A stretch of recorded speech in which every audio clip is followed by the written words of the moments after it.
नमस्कार मित्रांनो, मनी मॅनेजर्सच्या निफ्टी ॲनालिसिसमध्ये आपले स्वागत आहे। वीकली टाईम फ्रेममध्ये बघितले तर निफ्टी पॉझिटिव्ह आहे। डेली टाईम फ्रेममध्येही निफ्टी पॉझिटिव्ह आहे। डेली टाईम फ्रेममध्ये एक चॅनल फॉर्म झालेला आहे आणि त्या चॅनलच्या जवळजवळ अपसाईडला निफ्टीने क्लोज दिलेला आहे। डेली टाईम फ्रेममध्ये 24,200 हा स्ट्रॉंग सपोर्ट असून 24,680 हा एक रेजिस्टन्स आहे। जर हा रेजिस्टन्स ब्रेक झाला तर निफ्टी 24,725 पर्यंत जाण्याची शक्यता आहे। उद्यासाठी बघितले तर 5 मिनिट टाईम फ्रेममध्ये 24,360 हा स्ट्रॉंग सपोर्ट असून 24,580 हा स्मॉल अपसाईड हर्डल आहे।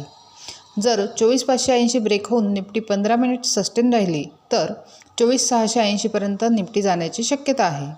आणि जर निफ्टीने रिव्हर्सल घेतली तर 1 तास वाट बघून प्राइस ॲक्शननुसारच ट्रेड करावा लागेल। परंतु ओव्हरऑल ट्रेंड पॉझिटिव्ह असल्याने आपला व्ह्यू बाय ऑन डिप्स असणार आहे। अशाच निफ्टीच्या ॲनालिसिससाठी चॅनल सबस्क्राईब करा, तसेच व्हिडिओ लाईक आणि शेअर करा।